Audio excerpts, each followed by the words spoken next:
Chinese president's visit to the U.S. is expected to boost bilateral relations between the two nations. Despite certain disagreements, China and the United States have a strong economic bond, which experts believe can help the two move forward together. It's true. The relations between the two biggest powers in the world working together is highly complementary to each other because they exchange views, they have things they would like to deal with in common, and instead of stressing rivalries in some areas, you stress complementarity. And when you deal with complementarities, it's a win-win situation because each side is gaining something instead of wasting resources. The President Xi Jinping also stressed that the potential of cooperation between the two largest economies in the world are huge. And how do you see this potential, and how do you see this potential can have impact on Africa? They do a lot of business.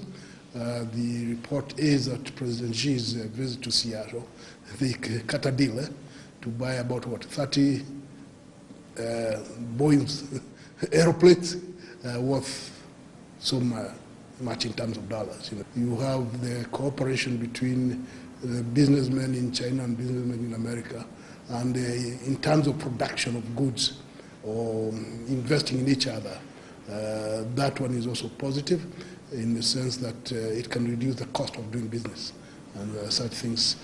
According to Munene, African countries are also set to benefit from the China-US cooperation. The cooperation between the two giants can only be positive for Africa because apart from cooperating with each other in their countries, then they work together on issues that affect Africa. Issues such as security, problems such as food issues, diseases issues, and also whether or not they can reduce their rivalries in international politics. On the impact from Xi Jinping's visit to the U.S., Professor Munene insisted that the visit will lay a good and a solid foundation for the future cooperation between the two world powers.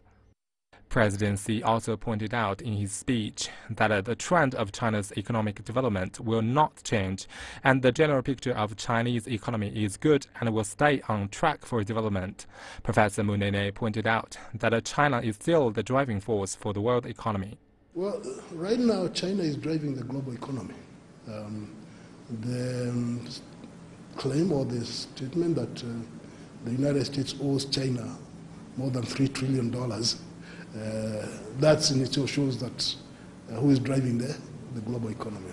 If there is a change for the negative in China's economy, most of the world feel it because each of the countries in the world appears to have a little bit of China or depending on China for the economy. So when the Chinese economy goes down, they all get affected along the way.